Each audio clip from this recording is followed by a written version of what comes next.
Howdy, folks, and welcome to the Hunting Stories Podcast. I'm your host, Michael, and we got another great one for you today. Today, we actually connect with John Mulligan.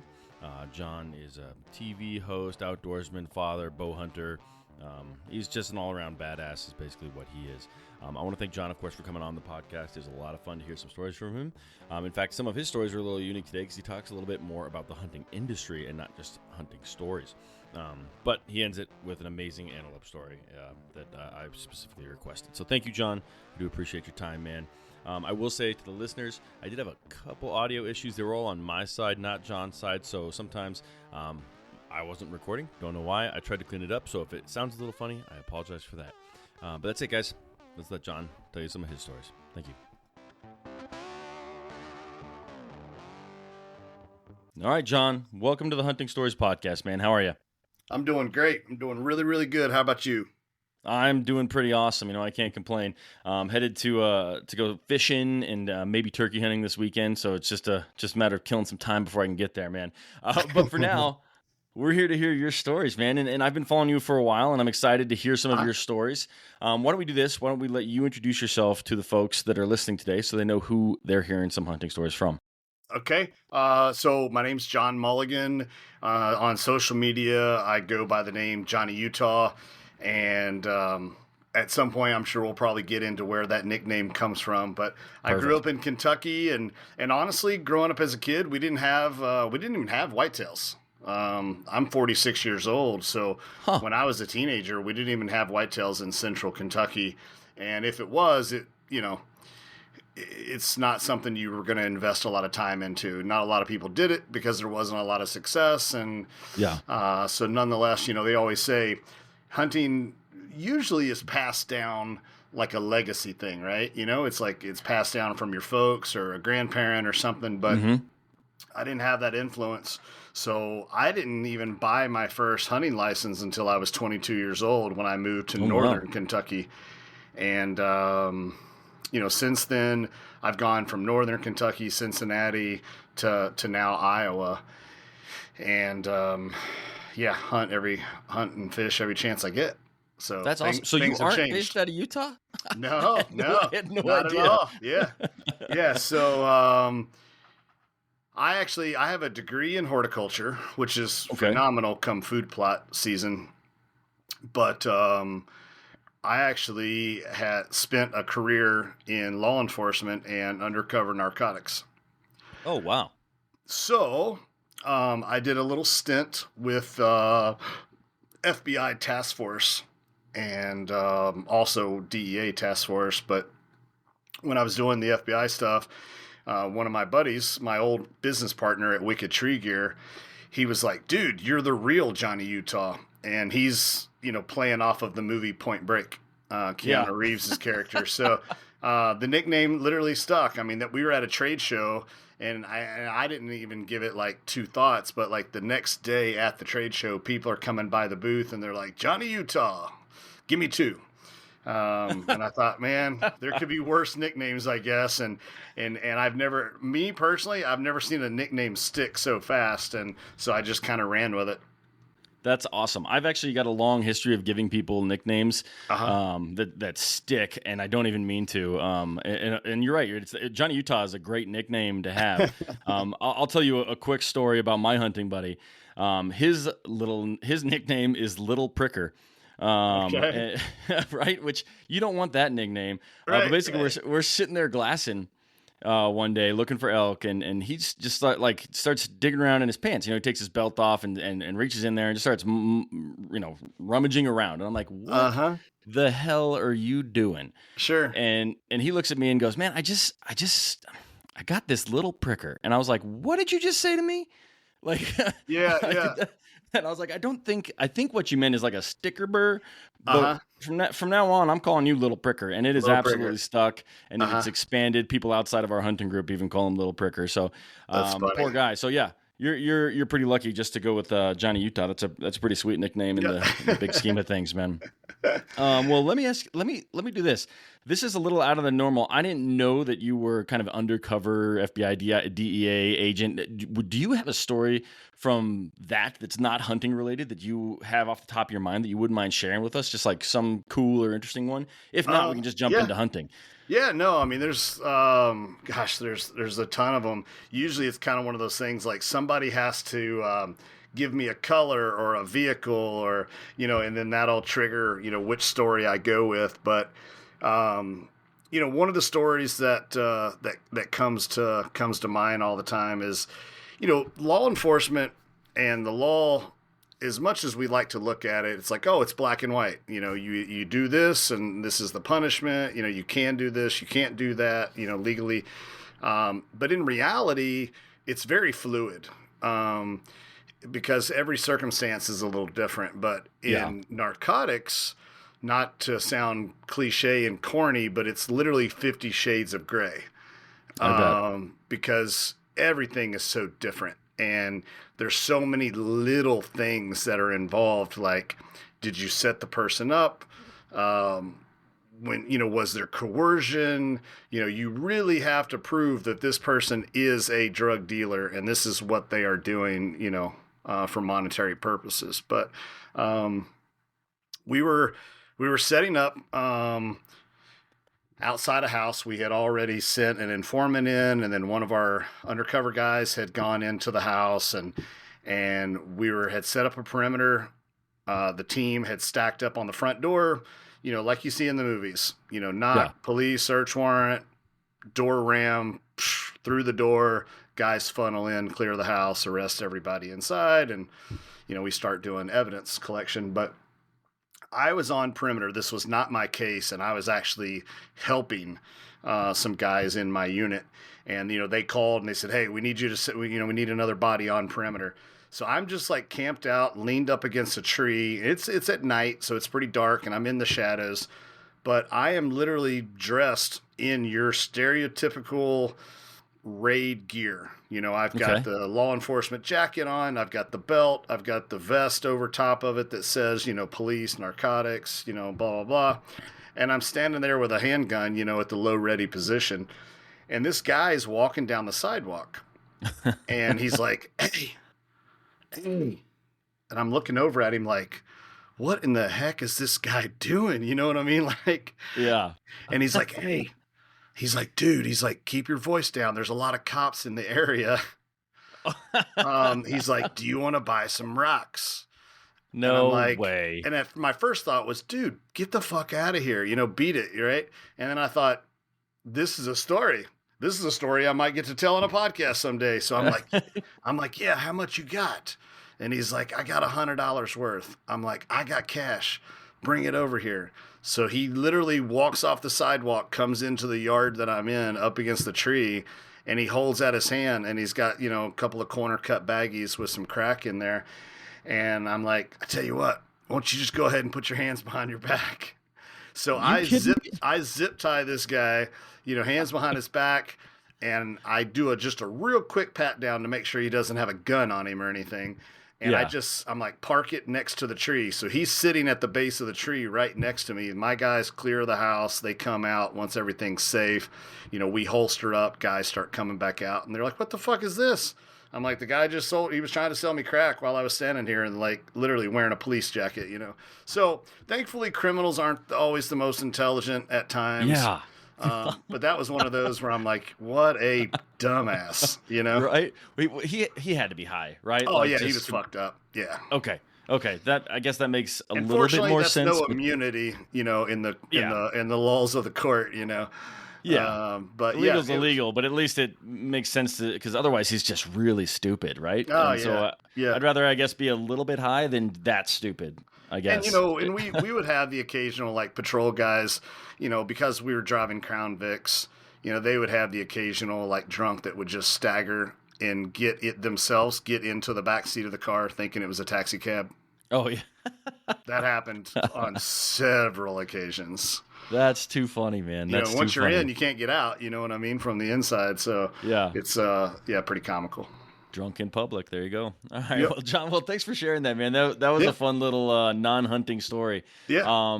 So let's get back on track, right? So Yeah. why don't you set the stage for your first hunting story? Because I'd love to hear, what you got for us, especially because I'm a Western guy, so I love hearing Eastern hunting Yeah. tales. I just don't get many of these whitetail folks on the podcast, so this is great. Yeah, so like I said, we didn't have a lot of whitetails in Central Kentucky. So when I moved to Northern Kentucky, we had some whitetails, and one of my buddies that I actually went through the police academy with, he was from Texas, and obviously Texas is hunting plentiful, and but he didn't hunt much, but he had a lot of buddies and family that did, so he was a little more versed in it than I was. And so he hit me up one day. He's like, dude, we ought to get into whitetail hunting. And I'm like, man, I don't know anything about it. Yeah. Like I don't even know where to start. So to age myself, granted we had computers, but still there was more information in the public library. Interesting. So I literally went and checked out a bunch of books in the library about, whitetail hunting 101, whitetail strategies, and, that kind of stuff. And I have since gone back and purchased those original books that I checked out of the library just to have them as kind of keepsakes. But that's how awesome. I taught myself how to hunt. And I mean, I can tell you right now, it was like straight to Walmart. I bought a Winchester 270. I think it might have been a Bushnell scope. Maybe that maybe what either came on it or what I bought, but I mean I think I paid $60 for the scope or something. But I bought some Walmart camo. I think it was Realtree in some off brand that they were licensed with or something at the time, and away we went. And I mean I like to say I didn't know shit about fuck. I mean I literally had no idea what I was doing.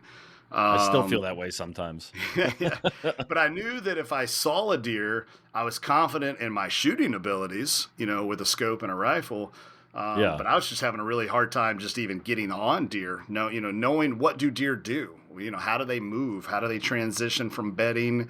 What are their patterns? What to look for? I just didn't, I didn't have that knowledge. So I spent the entire season, every single off day. And on the very last day of Kentucky's season, I ended up shooting 2 does. And I was like, this is amazing. Like, this is super cool. And so I got the bug. Then of course I started picking up muzzleloader seasons, because I didn't want to have to sit out, and I wanted to hunt as much as I could, and that kind of stuff. So I ended up hunting for several years. I had killed a couple of bucks at this point, and I remember getting ready for a deer season, and there was a gun store in Northern Kentucky. It's called Mark's Guns, and the guy that runs the place, his name's Joe Beck. I owe so much to Joe, career-wise, as far as me even having a future in this, because we're getting ready for deer season. He's like, man, you getting fired up? And I'm like, I'll be honest. I was like, it's fun, but it's not that fun. If there's nothing else better to do, I might pick up a tag and I might go and sit a few days. And he's like, what your problem is you need a bow. And I said, well, I can tell you, with a toddler at home, that's the last thing I need to do is spend more money. My wife's going to, kick my ass. And, I said, so I'll probably just stick with the rifle, and maybe I'll hunt, maybe I won't. And he was is still a Matthews dealer, but he said, I tell you what, Matthews allows me to give away 1 shooter bow a year, and I want to give it to you. And I said, look, dude, I might be poor, but I don't want a handout. You know what I mean? At this point I was like a 3-4 year police officer, with a toddler at home, wasn't making a lot of money at that point in my career. And I just didn't think that was being fiscally responsible to, buy a bow and all the shit that comes with it. So I said, no, man, I'll sit out. And he goes, no, I insist. And he said, I just have a feeling that I need to keep you hunting, because I just have this feeling in the back of my head that you're going to do something with hunting someday as a career. And I'm Wow. like, you're full of shit. You know what I mean? Because at this point, the only Yeah. thing I knew was like Lee Lukoski, Michael Waddell, Jim Shockey, Roger Raglan. And I'm thinking, there is no way I'm going to be like, hanging out with Ted Nugent someday or something like that. But he gave me the What a bow. foresight, right? I Yeah. wonder. Do you ever I go back and ask him, like, why did you say that? Like, what was it? and Or we've have you talked never really about talked it. to him? Yeah, yeah. Okay. So we've talked about it since, and he just said, man, he goes, you're just one of those people that you're extremely laser focused, you're persistent, like I've never seen before, and you don't give up on things, and you're the type of person that not only do you hunt, but you'll take the time to study in the field, off the field, and continue to perfect your Yeah. craft. And he's like, I just feel like that type of dedication, there's something you could really do here someday. So he got me the bow, and that changed everything. I mean, that first season, I was like, shit, give me my rifle back. This is hard, because every time I try to move or stand up or draw, I'd get busted, and Yeah. because again, I'm still learning even how to set up in a tree, how to set up on these deer to have opportunities, and when to draw, and you don't know what you don't know, and until you screw it up, but Yeah. so I just stayed the course. I enjoyed it. The one thing that kept me motivated was, even though I wasn't having a lot of success, um, it was so different from what my career was.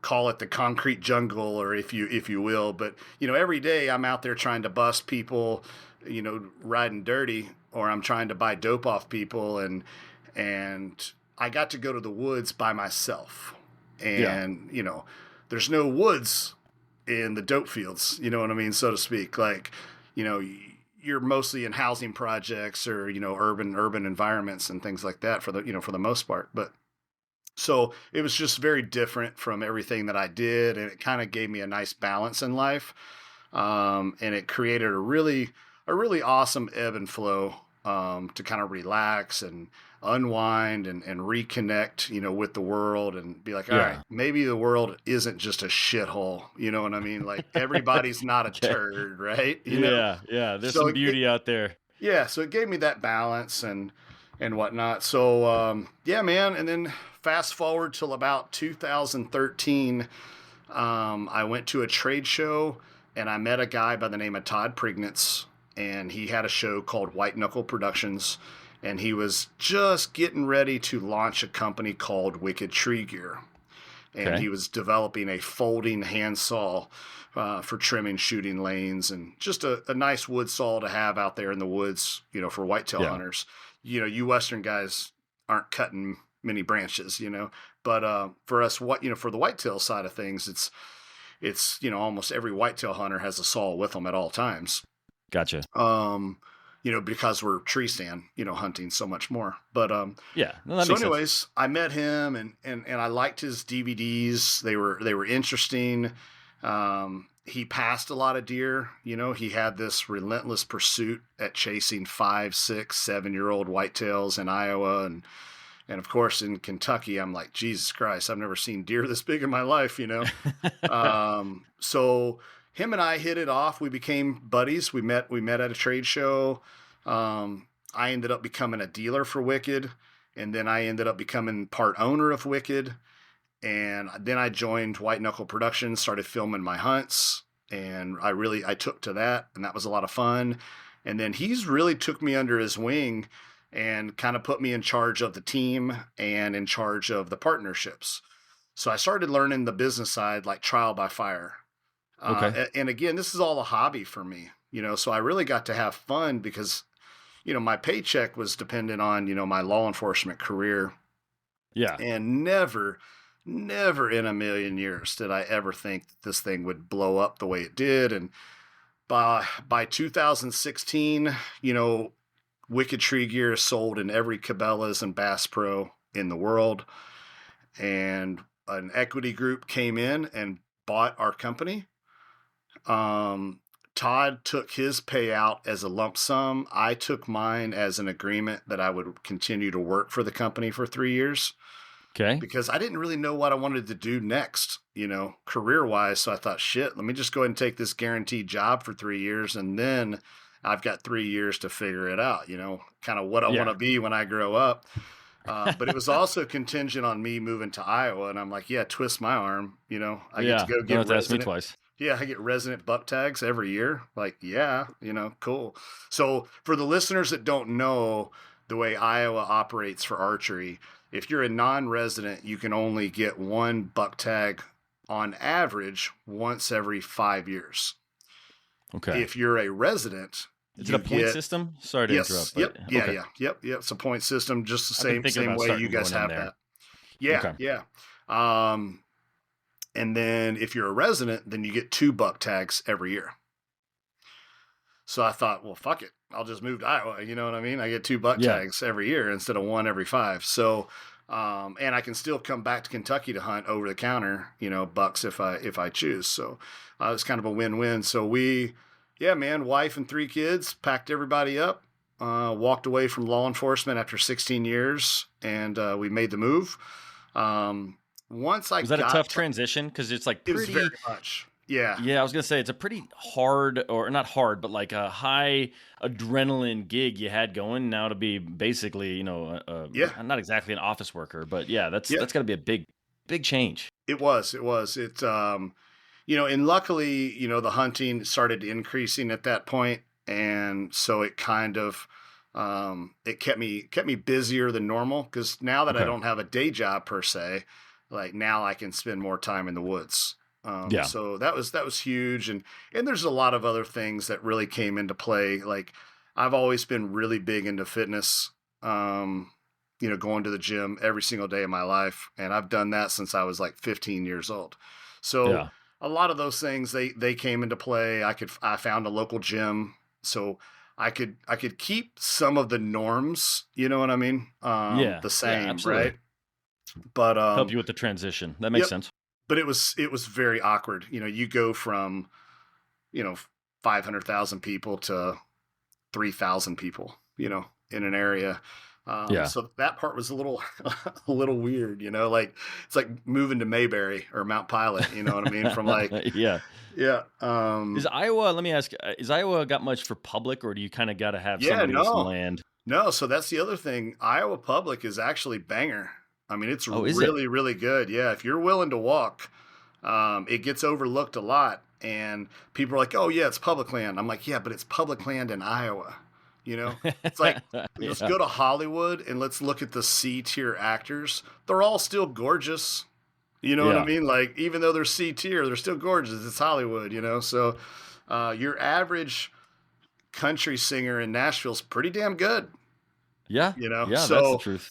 yeah. So, I mean, Iowa's got some really good public, and like I said, I Okay. think it does get overlooked a lot. And in other places like Kentucky, Pennsylvania, Michigan, the public just gets ransacked, and it gets a bad reputation. Yeah.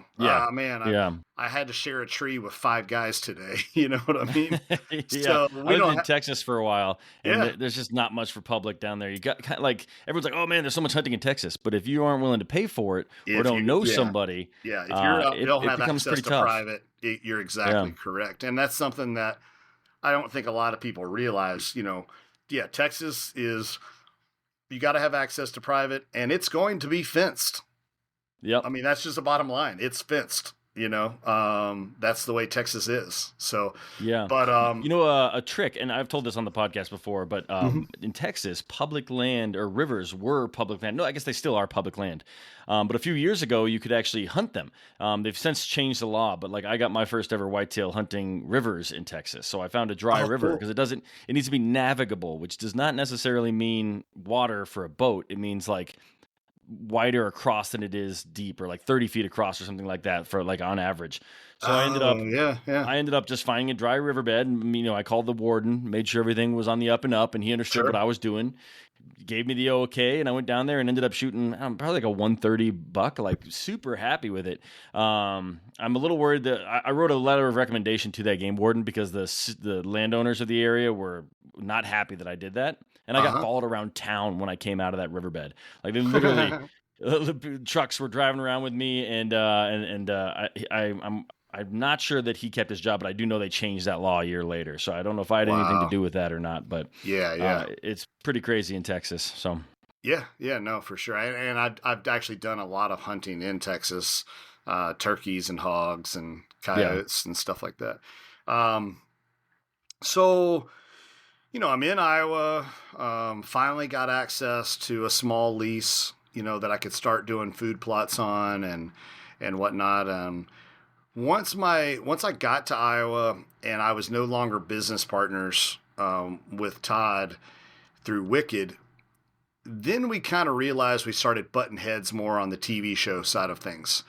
He was more about it's got to be a big whitetail and it's got to be awesome video and that's all that matters. And I yeah, was like on more of the man, I really think photography is going to take off a lot more. And he's like, that's stupid. No one will ever pay for photos. There's no way you'll ever make a career as a photographer. So the decision was made. What is it they say? If you don't like something, you can either bitch about it or you can leave and go do your own thing, it was a change it. shit or get off the pot, right? Yeah, yep. So that was the decision that was made. I left and started my own show. Very And, cool. and it wasn't, um, on the surface, it very well could have looked like, oh man, he came in here, he learned everything he could from Todd, and then he bailed and took all of Todd's partnerships. And that's really not the way it played out. I mean, it was really one of those situations where he gave me, and I told him I was very appreciative. He gave me an opportunity to learn the business side of it. He's the one Yeah, that put me in charge of negotiating with the partnerships, and at the same time, those partnerships were then the ones that were coming to me saying, "Hey, we would like more photography." With Instagram and Facebook, we need to be making more posts. And so we could use more straight photos. It's not just about the DVD.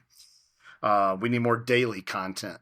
So that was the route that I went, man. I went chips all in, self taught photography, started doing a lot more. I got into freelance photography and was working with a lot of companies early on.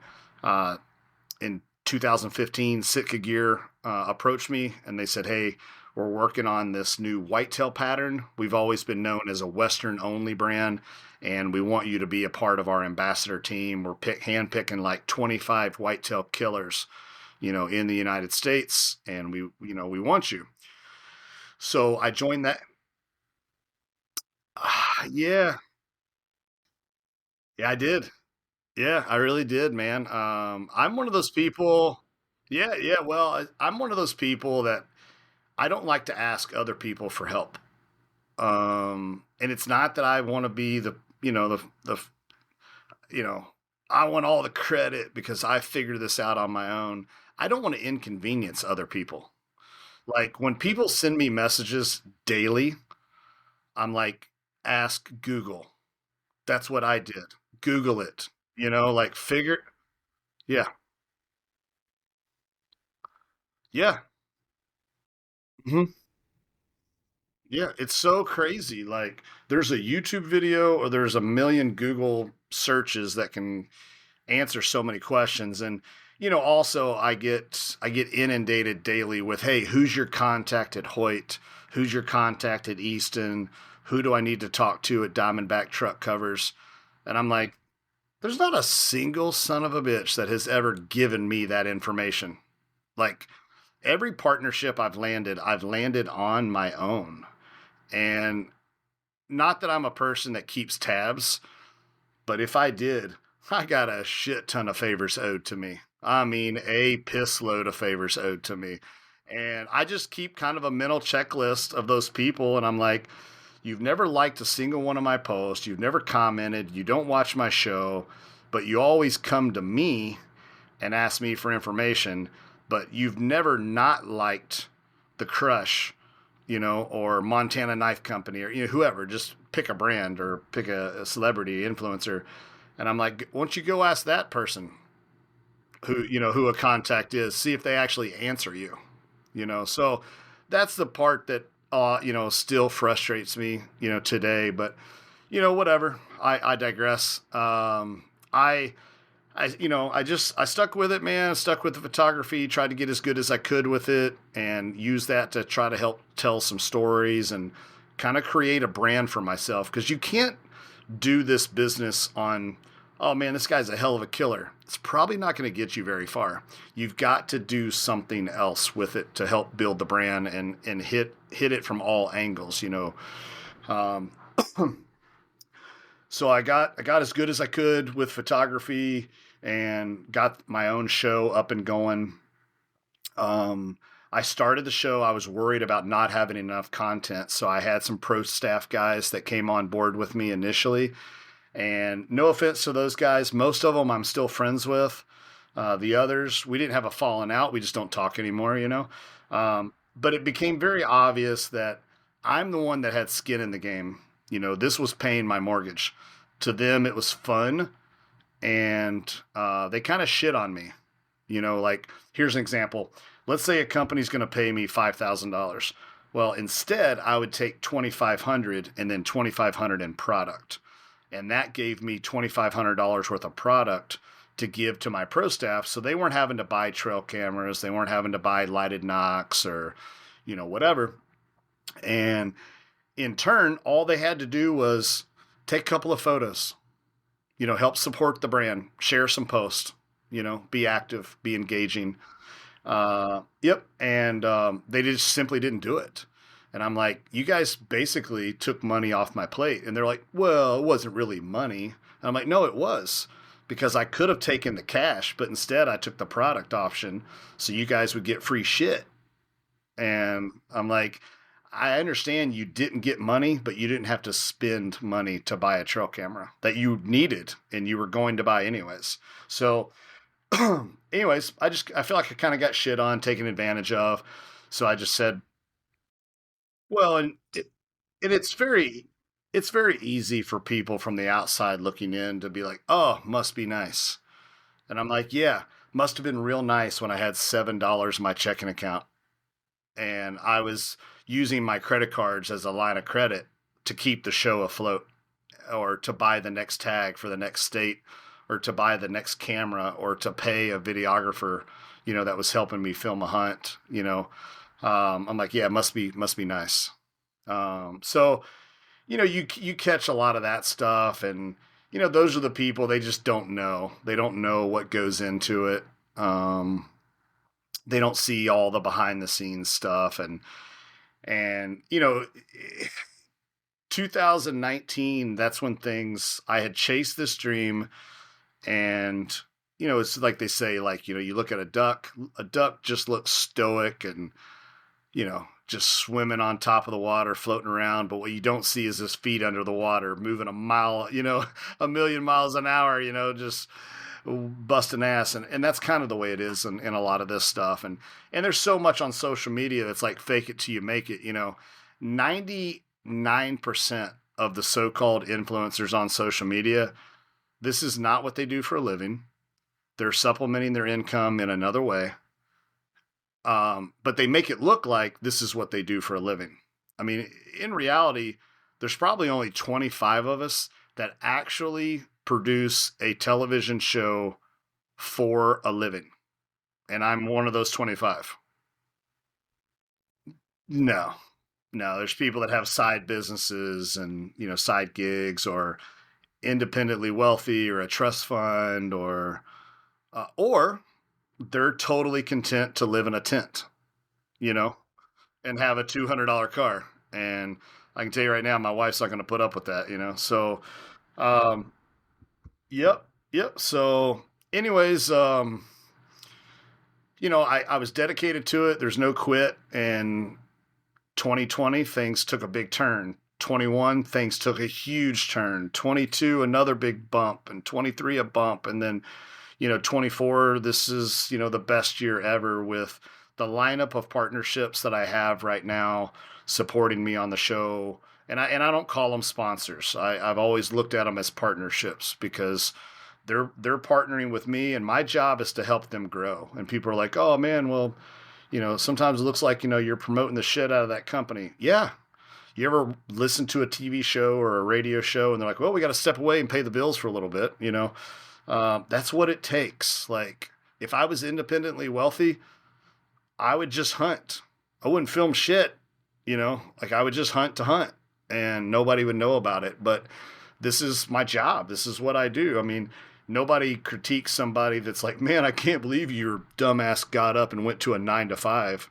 Well, yeah, that's what I do for a living. That's my job. That's how I got to make money, like, how are you going to blame me for that? So, and I try to do it in the most authentic way that I can, which takes a lot of creativity because you can only kick a dead horse so many times.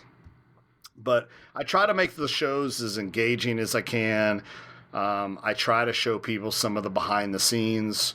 But if people pay attention to my social media, I'm also dropping little clues about how it is that I've been able to be successful in this. And I attribute it to strong work ethic, having a life outside of hunting as well, find other ways to build confidence. And for me, it's weightlifting and jujitsu. And those are things that I'm extremely dedicated to. I do both of them individually 5 to 7 times a week. And, it teaches you that you can go in and kick your own ass and you survived. You came back stronger the next day. And there's a lot of life lessons, that I think just some people have just never been pushed hard. They've never been punched in the face. They've never been told no. Some people are just soft, you know what I mean? And it's sad because to quote Dana White, in 2023 and 2024, in this day and age, if you have one sliver of savagery in your body, you will win. It doesn't take much nowadays because there's a lot of weak people out there that don't have a lot of backbone and don't have a lot of perseverance.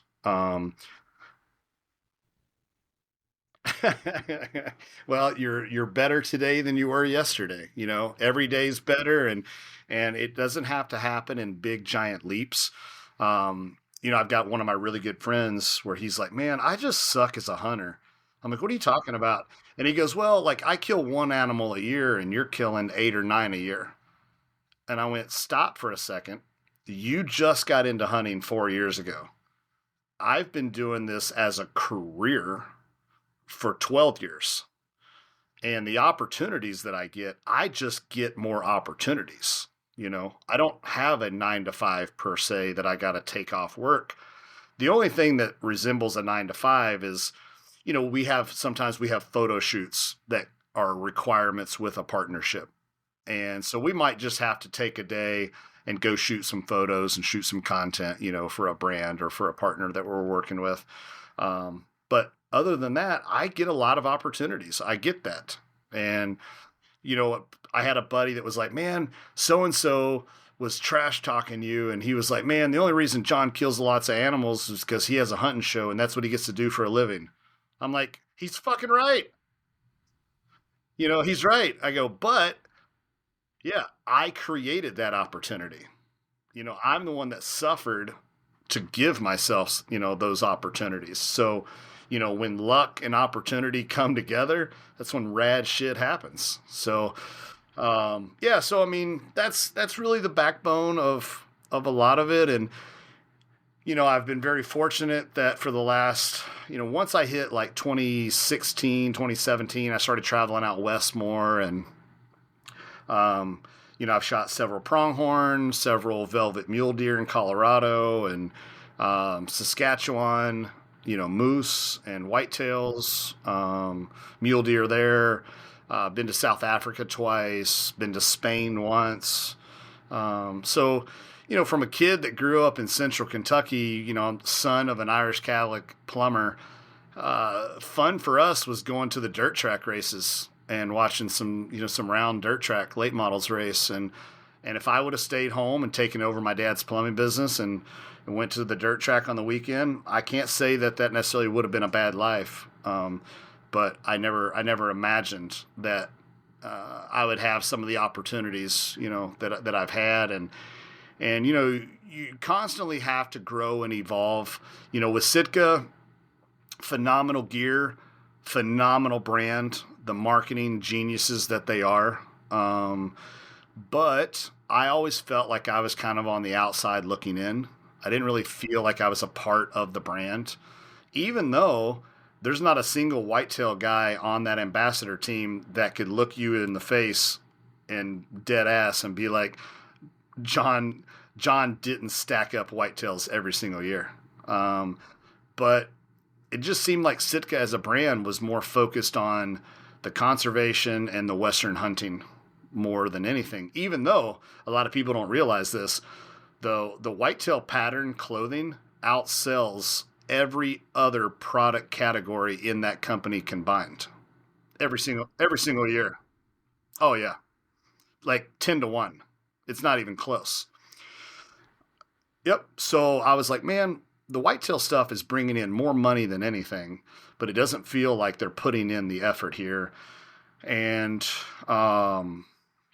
talk about opening new doors and like not burning bridges and having opportunities to meet super badass rad people. In 2013, I approached Under Armour and tried to get a partnership with Under Armour, and their Ridge Reaper pattern was getting really popular, and of course, me being a big fitness guy, like hell yeah, man, Under Armour fits my brand. It's the stuff I do every day, and I had a meeting with a guy named Kobe Folks. Kobe was in charge of their marketing department. His brother Kip was one of the founders of Under Armour. And so I had a meeting with Kobe, and he was like, man, I like you. You're a good dude. I like the law enforcement side of things, but you're just not at the level yet. You're not good enough. We're already paying people on your level. So if you're going to get paid by us, you got to be better than them. Why buy more vanilla when we already got vanilla coming in, we're paying for. So anyways, I'm like, okay, what do I need to do to work on it? So he gave me a few pointers, told me what I needed to do as far as storytelling and content side of things. And those are the things that I worked on. And then, you fast forward to the end of 2021 and I'm in negotiations with Under Armour. And we made the announcement official, I think in February of 22, but officially became an Under Armour athlete, with the company corporate, on a corporate level. So that was another one of those huge stepping stones, and it also gave me a good teaching point. Having young boys, I've got an 18-year-old and a 15-year-old at home, and saying, look, guys, shit doesn't happen overnight. Sometimes it takes 9 years, for something to happen. So stay focused on your goals. Don't give up, and just be better today than you were yesterday, and you'll always be one step closer. And I'll never tell people that they need to go to the casino and gamble, but I will tell people that they need to bet on themselves every fucking day. Double down. I think it's one of those things that just doesn't get talked about enough. It's like, keep your head in the sand and, whatever. The hunting industry is this magical place. It's not. It's cutthroat as fuck. There's a lot of backstabbing that goes on. You're only as good as the last kill that you had. You have one bad whitetail season, and the majority of people are like, well, I guess he ain't got it no more. I guess he lost it. It's like, or I passed a bunch of 4-year-olds because I didn't have any mature deer that I wanted to take. So, you have some of that, but all in all, I've met a ton of assholes in this space, but I've really met some really badass people that I'm still good friends with today. The guy that turned me down in 2013, Kobe Folks, he just stayed at my house the other night. He was on his way traveling through, and he stopped and stayed here at the house with me and my wife. He needed a place to crash for the night. And so there's been a lot of friendships that I've made over the years and become best friends with people. There was a guy that I met online down in Texas. He's one of my best friends. I was at a trade show in 2020, and I met a girl. She came up to the booth to say hello. We became friends. Come to find out, she has a veteran nonprofit, and I started doing some freelance photo work for their nonprofit, helping them promote it. She's now my camera girl. Yeah, I mean my chick Leslie, that's she's my best friend, and I hired her, at the end of last year. We made it well, I guess technically we made it official in like January of this year, but yeah, she became an employee of Primal Divide and Johnny Utah as a brand. So taking a ton of weight off my shoulders. She's the one that does all my reels, and she keeps me on schedule. And I know it sounds stupid, but one of her job requirements is essentially I bounce ideas off of her. I'm like, yeah, I'm like, hey, here's a partnership that I'm looking at. They want to work together. Do you see this being cohesive? And the great thing about it is she's becoming a hunter, but she's not from this world. So it's kind of a non-biased perspective, and she's a girl, and that's not me being sexist, but let's admit it, this is a male-dominated space, for the most part, and so it gives me a chance to bounce ideas off of her. She's a big catfishing chick. That's her thing, and no, no, no, that blasphemy. No, they're all into just trophy catfish, rod and reel, and they let them go. Noodling, you can actually you can injure the fish really bad if you're not careful. Yep. No, no, it's really not. Yep. Yeah, it's a very interesting thing. I did an episode with them in Pennsylvania, and I think, God, we scheduled 3 days to film, and by noon on the first day, I was like, "That's a wrap. I can't lift my arms." We've caught like 30 fish, and our average is like 42 pounds. I was like, I'm spent. Like my arms are done, and I got big arms. So it's like, I was like, guys, I am done. This is ridiculous, but had a lot of fun doing that. And it was a neat perspective, but it's given me, this has given me a good opportunity to kind of evolve to, I've got back into shooting guns again. Cause I went about 15 years without hunting with a gun at all. I was bow only. And everybody's like, man, is he anti-gun? I'm like, no, I'm not anti-gun. I'm a, former cop. Like, I'm like, no, I preferred hunting with a bow. But I've gotten into doing some AR-15 and pistol stuff and like tactical games competitions. And I've taken a rifle out and done a few hunts with a rifle. And let's be honest, turkeys deserve to be shot in the face with a shotgun. But I killed my first turkey with a shotgun, and then I killed 43 in a row with a bow. Including in 2020, I did a single season archery grand slam. That was pretty fun. I was the only person in the world to do that year. So that was neat. And then, but this past season, just this past month, I shot two turkeys with a shotgun. So, um, it's fun to shoot. It's fun both ways, but damn, it's pretty cool shooting them in the face with a shotgun. But I also didn't want to be labeled as like this elitist, like holier than now. The bow is the only way to go. You take the word bow hunting and you take off the bow, you still have hunting. And so I'm an advocate for all forms of legal hunting. And there are certain animals in certain locations that I'm like, nope, I'm doing this with a bow. I mean, spot and stalk Colorado mule deer, velvet Colorado, mule deer, like I couldn't imagine doing that with something anything other than a bow, right? But um, I was in Saskatchewan, and Saskatchewan's not known for giant moose, and I had an opportunity at like a 48-inch wide moose, and the only way I was going to be able to kill that moose was with a rifle. And I was like, man, I can be too awesome and be like, nope, I'm too good for a rifle. Or I can pick up this rifle, shoot this moose, and have one of the best hunts of my life, at negative 33 degrees Fahrenheit. And that's exactly what I did. And I didn't think twice about it. My largest whitetail was with a muzzleloader. My second largest is with a bow, but technically my largest whitetail is with a muzzleloader. Well, so I remember the last whitetail that I shot with a rifle, and this was when I was in that transition of like, it's really not that exciting. You know what I mean? Like, I shot this deer and that he didn't even know I existed on Earth. You know what I mean? And so that was in that transition of going to the bow, or possibly just giving up hunting altogether.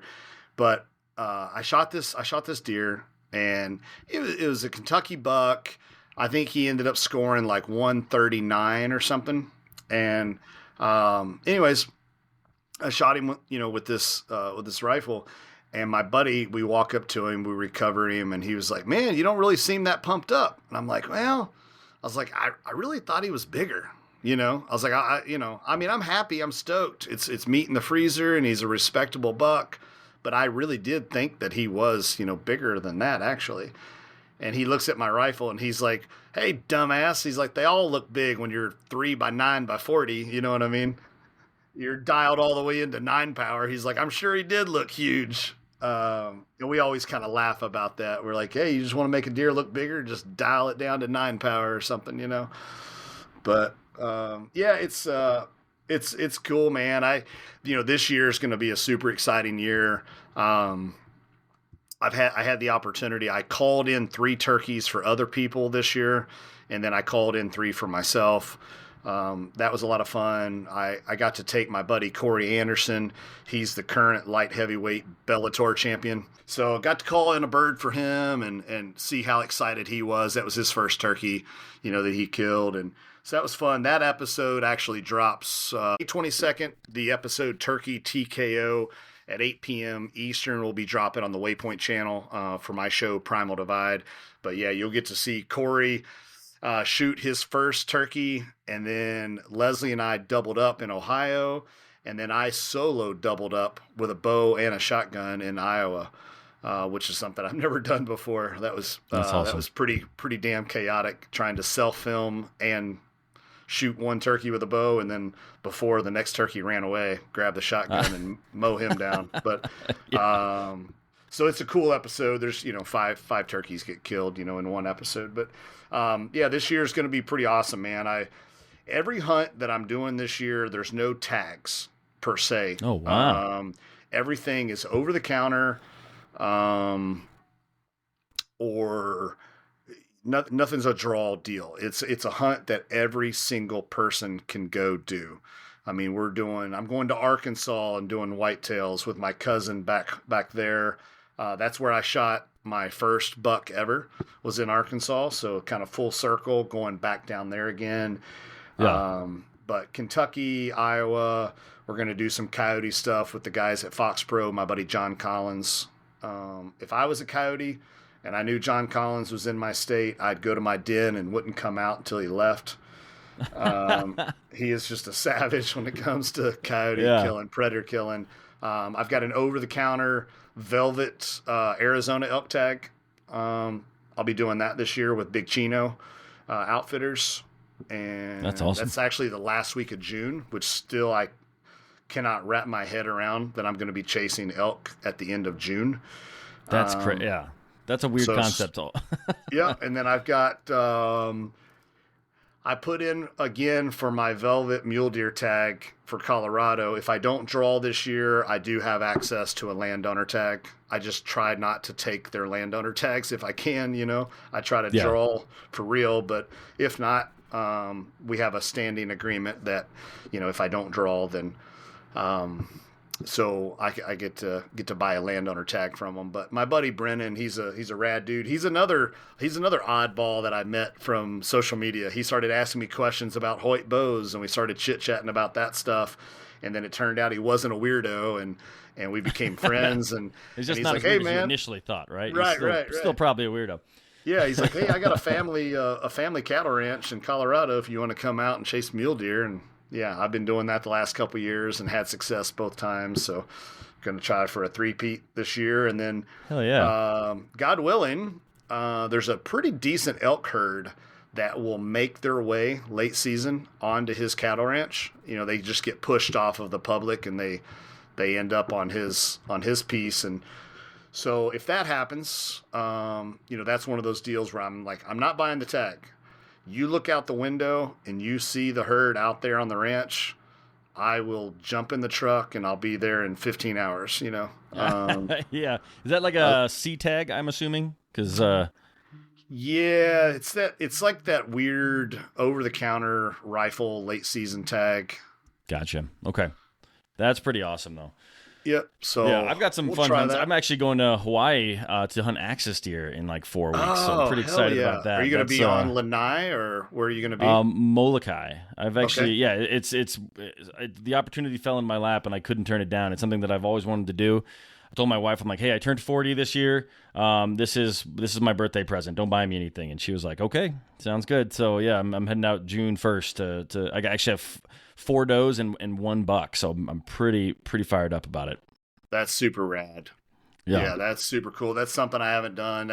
It's on the bucket list for sure. Any axis actually, either in Texas or I mean Hawaii would be even cooler. But yeah, either place would be super rad.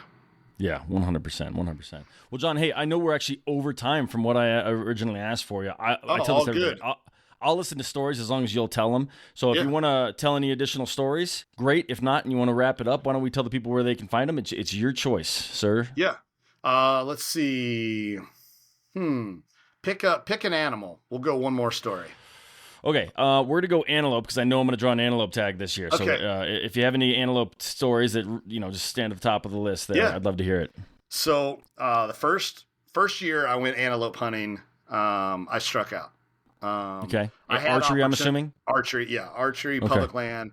I had opportunities and I just choked. You know what I mean? Yeah. What state, if you don't mind me asking? Montana, southeast Okay. Montana. Gotcha. So the next opportunity that I had to go out there, I had a little bit better game plan as what I wanted to do. I'd already been out there once. I mapped my route and kind of knew what area I wanted to focus on, and so we hit that area super hard. And so there's a private cattle ranch right next to a chunk of state land, and these goats were going back and forth, and I'm like, God, I gotta catch them in transition when they come back and over to the public. So I'm parked my truck on this gravel road and I'm just glassing. I'm like, you know what? I'm just going to sit here and I'm just going to really study the movement and let these goats do what they do naturally and maybe Yeah. try to just kind of whitetail hunt them. You know what I mean? Yeah. And so this lady comes pulling up to me in this truck and she's your stereotypical Montana rancher with the rhinestone and silver jewelry and everything. Okay. And she was like, "What are you doing? You casing my shit?" And I'm like, "No, ma'am. I swear, I'm not casing your property. I swear." And she goes, "You hunting?" I'm like, "Well, trying to." And she goes, "Pronghorn?" I said, "Yes, ma'am." And she goes, "Well, I got thousands of them on my ranch, and they're eating all my alfalfa. So why don't you just come over here and kill one?"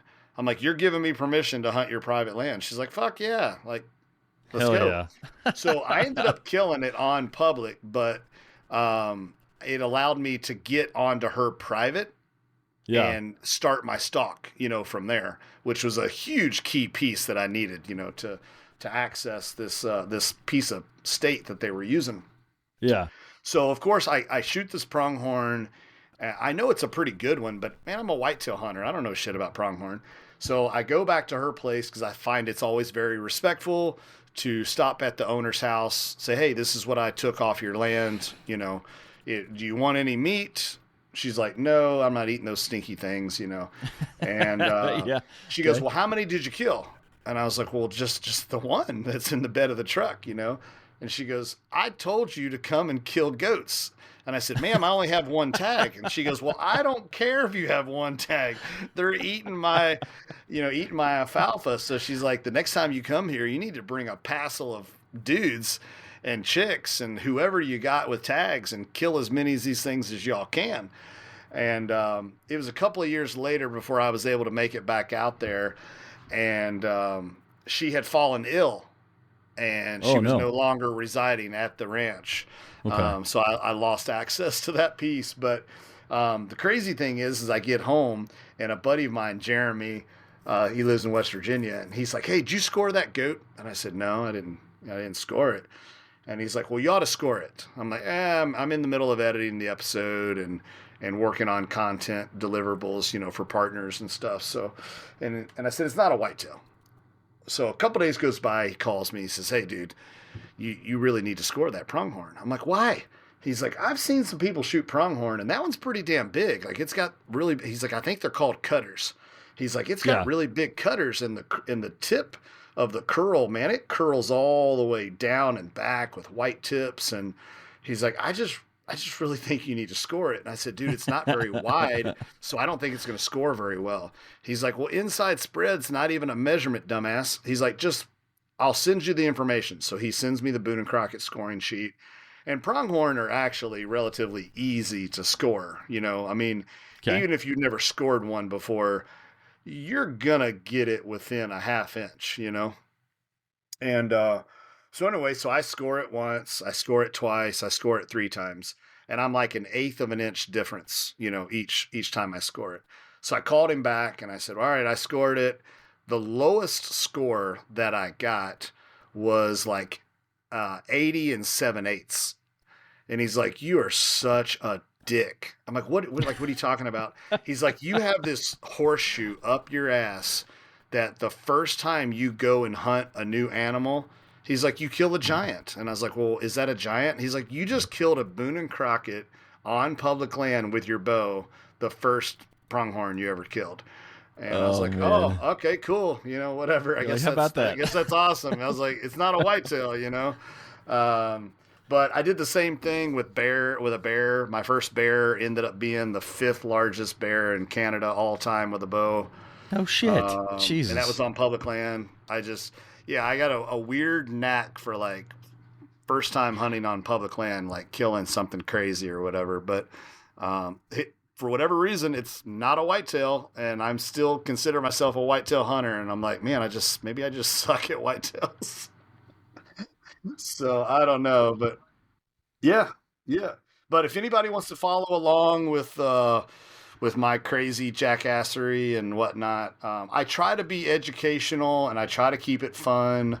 I try to be authentic as I possibly can. Sometimes, like I said, you got to pay the bills and you got to plug some partners and stuff. But I'm pretty damn open book, man. I put on my pants the same as everybody. I acknowledge that I get a lot of opportunities. The only thing that I will pat myself on the back on is that I created this. I created those opportunities. Everything that happens after that is luck, the same as anybody else. But I put myself in a position to win, and that's something that no one can take away from me. And it was a lot of hard work. It was a lot of luck too. Being in the right place at the right time scenarios. And I'm not going to say that. Yeah, yeah. I mean, people are like, "Oh, you just a badass." No, I got way luckier than I should have. You know. No. Yeah. Right. Right. Yeah. So you know, it's there. The opportunities are there, and sometimes bad luck just doesn't fall into other people's way. But when I see somebody do good shit, I'm the first one to cheer for them. Somebody else's success will never take away from my success. Is the way I always look at it. And there's too much animosity and greed and envy, out there than there needs to be. Um, People meet me for the first time, and usually the first 60 seconds, they're like, "Man, he's kind of arrogant. He's kind of cocky." And then by the second minute, they're like, "No, but I understand why. He's just a hard ass worker." And kind of the perception changes, really quickly. But anybody wants to follow along with my stuff, I appreciate it. Johnny Utah Hunt is what I go as my handle on Instagram, Facebook. It's Johnny Utah Hunt official. The show is called Primal Divide. All new episodes go to the Waypoint channel, and then 30 days after that, then they go to YouTube per contract. Waypoint's got first access. My show does operate in what is called like semi-live. So, my turkey hunt episode comes out May 22nd. And that's the from this season. So, most TV shows you're watching everything a year later. And I don't like that. I think it's stupid. Everybody's already seen it on social media. Why do I want to wait a year to see the hunt unfold? So, it puts a lot more work on my plate. But I think it keeps things better in the real time sense, of what really just happened. But, yeah, man, that's, the best way for me to do that is to put it in real time. And I think it flows pretty good. It keeps everything relevant as to what's happening. But, and I greatly appreciate any support on social media. I am officially shadow banned and have been shadow banned for about 6 months.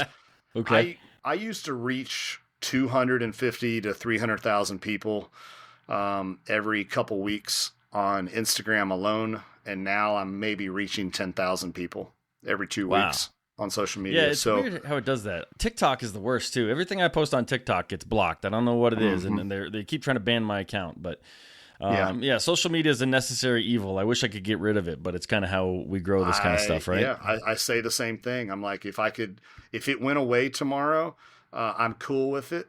But because it's there, it's essentially it's the office, so you got to show up, to keep doing work. So it is what it is. But I'd like to fight Zuckerberg. Everybody, I've been seeing all these posts about him getting into jiu-jitsu, so I'd like to get on the mats with him and maybe make a deal. If I tap him, he has to lift the shadow ban or something. Yeah, you got to get in line, man. I think Elon Musk gets the first go at him, is my understanding. I know there's another guy, Gordon Ryan. He's like the world's best grappler. He actually just made a post today and said something about he wanted to roll with him, and if he didn't lift the shadow ban, he was going to break his leg. That's awesome. Yeah. Well, cool, John, man. This was a lot of fun. Hopefully we didn't have too many. I think the audio issues are on my side. Hopefully we could avoid those. Okay. Man, I really do appreciate it. I'm going to put links to all of your stuff in the show notes. Thank you very much. And again, thank you, man. Everybody get out there and follow John. Give him some love, because obviously social media is stupid, and help this guy make a living, feed his kids. That's all there's to it, man. It's either GoFundMe or OnlyFans. You know what I mean? Woo. You know what? I might subscribe to either one, so let's do it. All right, John. Thanks again, man. I appreciate your time. Thank you very much, man. Appreciate you having me on. Of course. All right. All right, guys. That's it. Another couple stories in the books. Again, I want to thank John for coming on the podcast. It was a pleasure chatting with him, learning a lot about kind of the inner quirks of the industry, and, of course, hearing some hunting stories. So thank you, sir. I really do appreciate you and your time. Please, guys, make sure you go and check him out on social media, whatever your poison might be, whether it's Facebook, Instagram, whatever, YouTube. Give him a follow. Links to everything are in the show notes. And that's it, guys. If you have some stories to share, please feel free to reach out. I'd love to have you on the podcast. If you know someone else who does, have them reach out. Looking for more guests always. And beyond that, thank you guys for tuning in. Really do appreciate you. Now get out there and make some stories of your own. Bye.